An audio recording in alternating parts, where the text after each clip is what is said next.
Dear friends, today I am going to tell a beautiful Chinese story. The name of the story is the Story of Mulan. Many years ago, China was in the middle of a great war.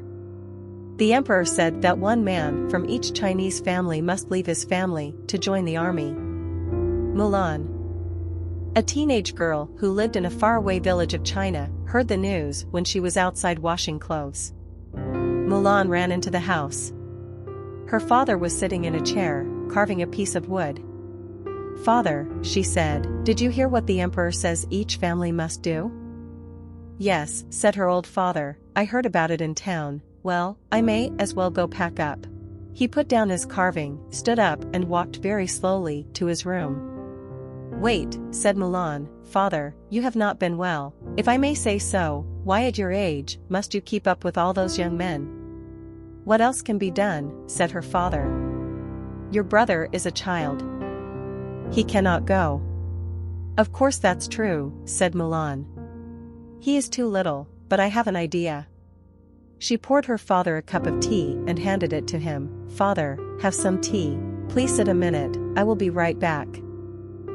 "Very well, dear," said the father. Mulan went into her room. With her sword, she cut off her long, black hair. She put on her father's robe. Going back to her father, Mulan said, "Look at me, I am your son now. I will go in your place, I will do my part for China." "No. My daughter," said the old man.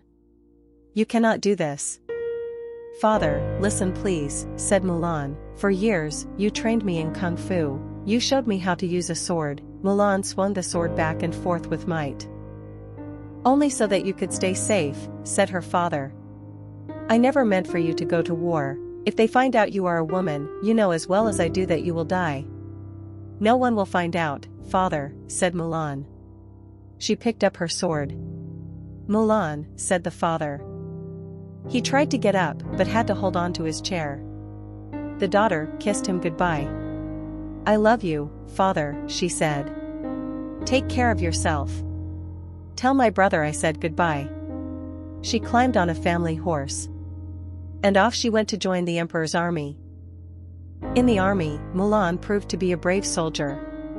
In time, she was put in charge of other soldiers. Her battles went so well that she was put in charge of more soldiers. Her battles kept on going well. After a few years, Mulan was given the top job. She would be general of the entire army. Not long after that, a very bad fever swept through the army. Many soldiers were sick. And Mulan became sick, too, the general of the army.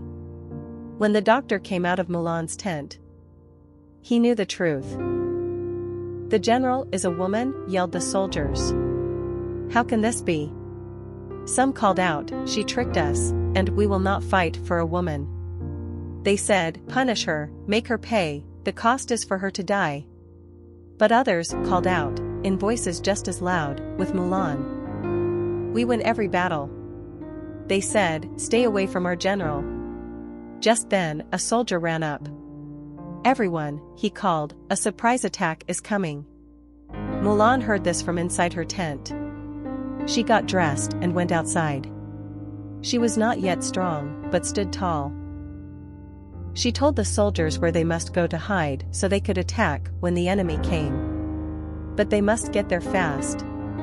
The soldiers, even those who did not like that their general was a woman, could tell that Mulan knew what she was talking about. It worked. The battle was won. It was such a big victory that the enemy gave up, at last. The war was over, and China was saved. You can be sure that after that last battle, no one cared anymore that Mulan was a woman. The emperor was so glad that Mulan had ended the long war, he set aside the rule about being a woman. "Mulan, stay with me in the palace," he said. "Someone as smart as you would be a fine royal advisor." Mulan bowed deeply. "You are too kind, sire," she said. "But if you please, what I wish most of all is to return home to my family." "Then at least take these fine gifts," said the emperor.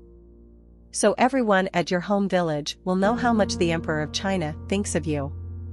Mulan returned to her village with 6 fine horses and 6 fine swords. Everyone cheered that she was safe. The person who had saved China was their very own Mulan.